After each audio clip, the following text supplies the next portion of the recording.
Haleluya. Selamat berjumpa kembali Bapak Ibu, Saudara-saudari, seluruh jemaat GPDI LSAD Magelang. Resilient, saya tangguh dalam Tuhan. Puji Tuhan, kalau kembali kita dapat bertemu lagi di dalam Renungan 79 saat ini. Semua karena kemurahan dan berkat Tuhan. Dan saat ini kita sama-sama akan melihat kebenaran firman Tuhan yang akan kita lihat di dalam Kisah Para Rasul pasal yang ke-23 ayat 12 sampai ayat 15. Demikian firman Tuhan akan saya bacakan. Dan setelah hari siang, orang-orang Yahudi mengadakan komplotan dan bersumpah dengan mengutuk diri bahwa mereka tidak akan makan atau minum sebelum mereka membunuh Paulus. Jumlah mereka yang mengadakan komplotan itu lebih daripada 40 orang. Mereka pergi kepada imam-imam kepala dan tua-tua bangsa Yahudi dan berkata, "Kami telah bersumpah dengan mengutuk diri bahwa kami tidak akan makan atau minum sebelum kami membunuh Paulus. Karena itu, hendaklah kamu bersama-sama dengan Mahkamah Agama menganjurkan kepada kepala pasukan supaya ia menghadapkan Paulus lagi kepada kamu, seolah-olah kamu hendak memeriksa perkaranya lebih teliti.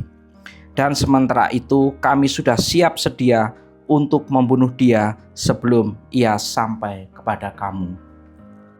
Puji Tuhan, dari firman Tuhan yang kita baca dalam Kisah Para Rasul 23 ayat 12 dan sampai 15 ini, kita dapat melihat suatu situasi yang mencekam dan menakutkan di Yerusalem, di mana ada huru-hara dan ada sekelompok orang Yahudi yang bersumpah dengan mengutuk diri dengan tujuan untuk membunuh Paulus. Di sini kita dapat melihat demikian kuatnya dan besarnya tekad orang-orang Yahudi itu untuk membunuh Paulus, karena hati mereka dikuasai amarah dan kebencian terhadap Paulus. Padahal Paulus memberitakan Injil, dan juga orang-orang itu dikuasai dengan kebencian dan amarah karena hasutan dari orang-orang yang menyampaikan hal-hal yang tidak benar atau fitnah terhadap Paulus. Hal itu dapat kita lihat di dalam pasal sebelumnya ya. Kalau kita melihat di dalam Kisah Para Rasul ini, di mana ada orang-orang yang menghasut orang-orang Yahudi di Yerusalem untuk mereka menangkap Paulus. Kita melihat bahwa ada kekuatan yang begitu luar biasa dari hati yang dikuasai oleh amarah dan kebencian, sehingga itu menggerakkan orang-orang itu sampai bersumpah dan mengutuk diri untuk mereka tidak makan dan tidak minum sebelum mereka membunuh Paulus. Sedemikian kuat ya tekad mereka untuk membunuh Paulus. Dan kalau kita merenungkan, begitu luar biasanya kekuatan dari kebencian, amarah, atau bisa dikatakan dari hal yang negatif yang menguasai hati dari orang-orang Yahudi itu. Tetapi di sini kita juga melihat ya, di sisi lain, kita melihat Paulus yang sekalipun ya, dia menghadapi tantangan dan ancaman yang ada di depan mata, yang bisa dikatakan mengancam nyawanya.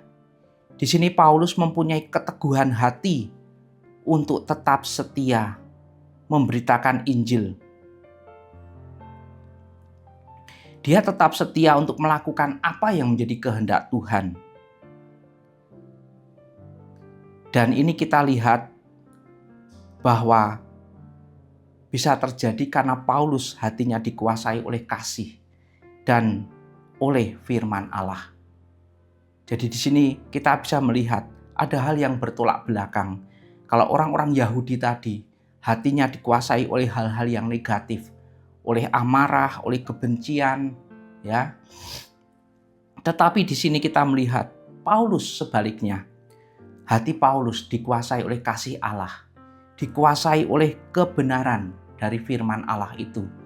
Sehingga dia pun tetap memiliki kekuatan yang luar biasa untuk menghadapi ancaman yang dihadapi oleh dirinya, yang bisa saja itu mengancam nyawanya. Tetapi Paulus tetap setia, tetap berani untuk memberitakan Injil.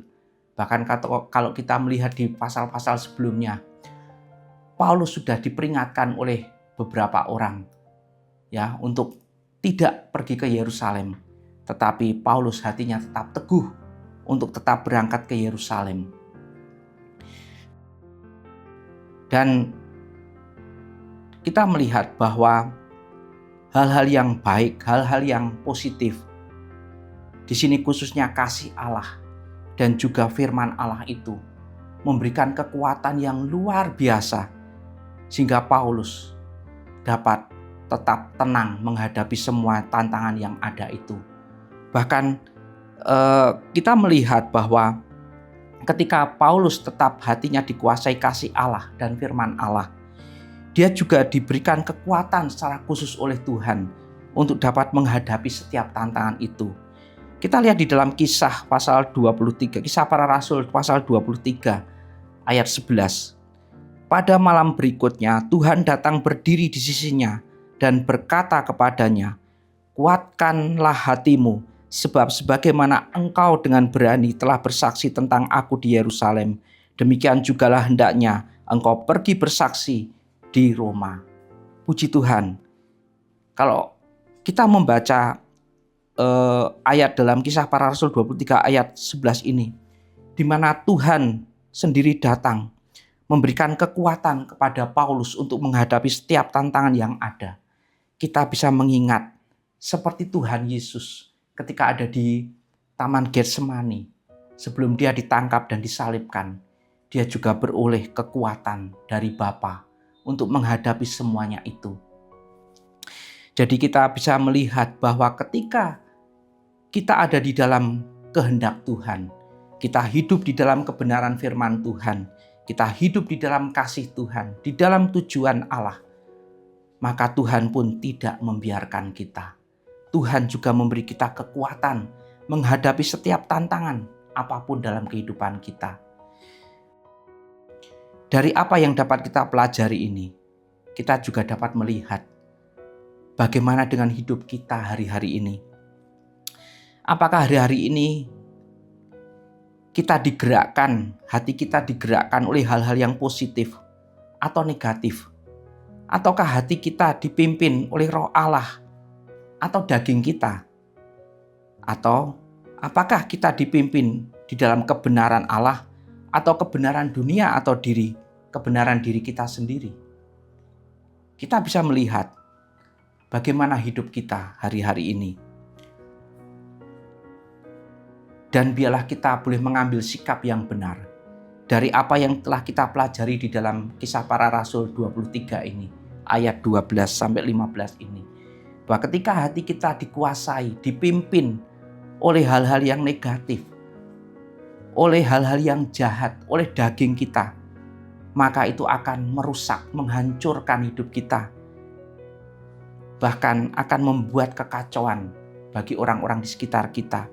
Tetapi kalau hati kita dikuasai, dipimpin oleh firman Allah dan oleh Roh Kudus, maka kita akan terus dipimpin di dalam kebenaran itu. Dan hidup kita akan mendapat ketenangan sekalipun di tengah-tengah ancaman, di tengah-tengah tantangan-tantangan dalam pergumulan hidup.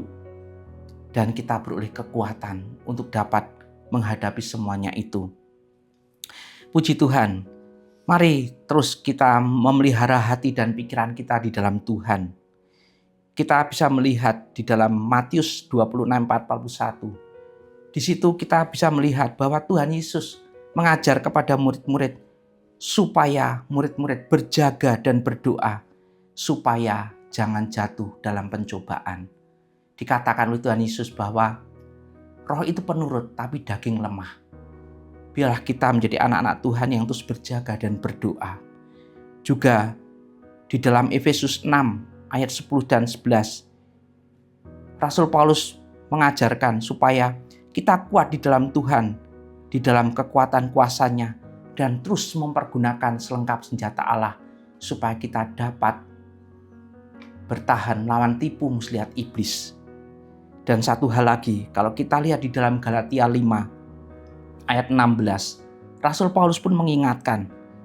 Di sini dikatakan, maksudku ialah hiduplah oleh roh, maka kamu tidak akan menuruti keinginan daging.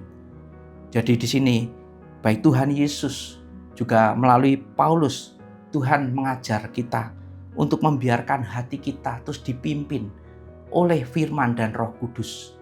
Karena dikatakan firman itu adalah pelita bagi kaki kita dan terang bagi jalan kita. Dan Roh Kudus itu yang akan memimpin hidup kita kepada segala kebenaran. Jadi kalau hati kita dikuasai oleh kebenaran, dipimpin oleh Roh Kudus, oleh firman Tuhan, maka kita akan terus tinggal di dalam Tuhan. Dan kita akan terus hidup di dalam kebenaran, melakukan hal-hal yang positif.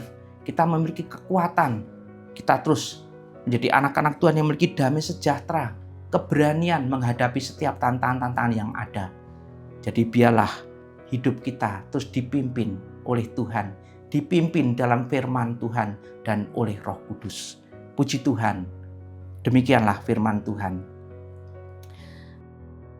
Terima kasih telah mengikuti Renungan 79. Kiranya dapat menjadi berkat bagi kita semua. Bagi Bapak, Ibu, Saudara-saudari yang ingin didoakan untuk pokok doa tertentu. Menceritakan kesaksian baik mujizat kesembuhan, pemulihan masalah keluarga dan lain-lain. Dapat disalurkan melalui chat WhatsApp di nomor 0813 2742 008. Puji Tuhan, mari kita berdoa. Bapa di sorga, terima kasih Bapa untuk firman yang telah kami terima pada saat ini.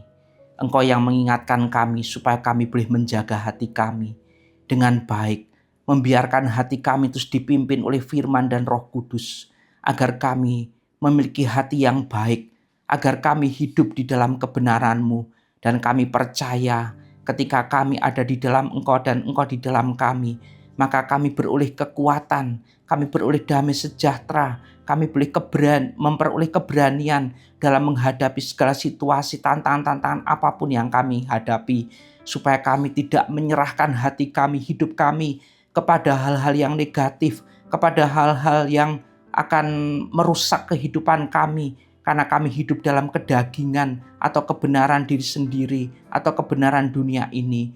Tuhan tolong kuatkan hati dan iman kami agar hati mata kami tertuju kepada Tuhan senantiasa. Terima kasih Bapa di sorga.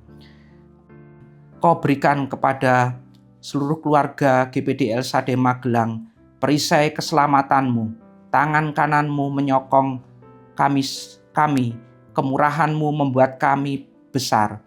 Puji Tuhan. Terima kasih Bapa di sorga.